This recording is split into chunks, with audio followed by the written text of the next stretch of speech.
Ready? Okay. The Oval Office, this inner sanctum of power, has seen many remarkable meetings, but perhaps nothing quite like this. Donald Trump has never held office of any kind. He has been the peddler of racist conspiracy theories about this president, and yet here they were, discussing a Trump administration and no doubt the handover of those nuclear strike codes. We discussed a lot of different situations, some wonderful and some difficulties. I very much look forward to dealing with the president in the future, including counsel. He explained some of the difficulties, some of the high-flying assets, and some of the really great things that have been achieved.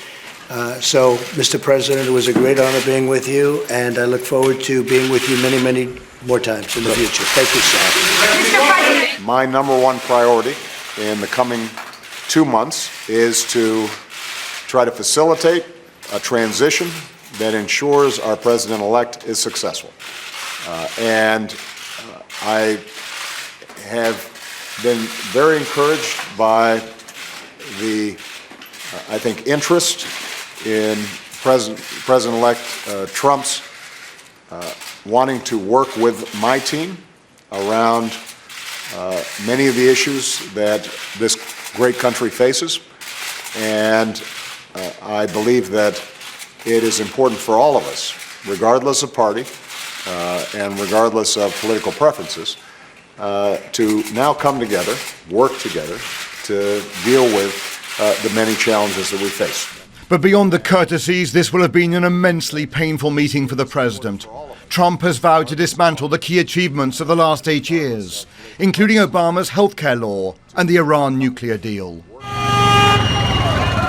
In what is clearly a sign of the likely trouble ahead, last night there were anti-Trump protests in cities across America. This was California. Not large demonstrations, but angry and disruptive. An indication that there are people who will not easily accept a Donald Trump presidency. In Manhattan, they converged on the Fifth Avenue skyscraper, where the president-elect lives and works. The defiance and the outrage of protesters bolstered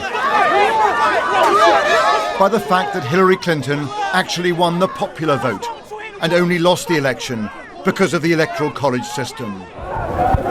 And in Washington, too, there was a march. Not my president! Many in minority communities telling me they fear that hate and intolerance will now be unleashed across America. Can you ever accept him as your president? Absolutely not. That's why I'm here. These nationwide protests may be just beginning. The anger on the political left here is immense and could easily build towards inauguration. That is still 70 days away, meaning the transition could be punctuated by anger and disturbances on the streets of this politically fractured nation. Trump has promised America that he will, in his populist and provocative phrase, drain the swamp of Washington. Yet here he was touring Congress with Melania, then admiring the views down the mall. With the House and the Senate in Republican hands and the political class in cardiac arrest, this is now Trump's fiefdom, even if we have no real idea how he will govern.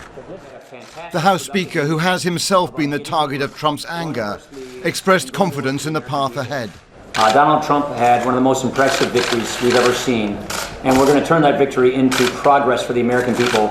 I think we're going to do some absolutely spectacular things for the American people.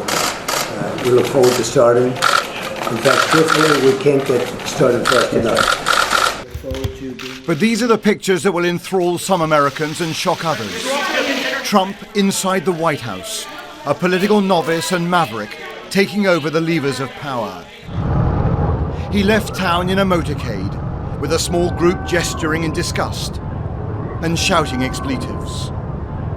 Robert Moore, News at 10, in Washington.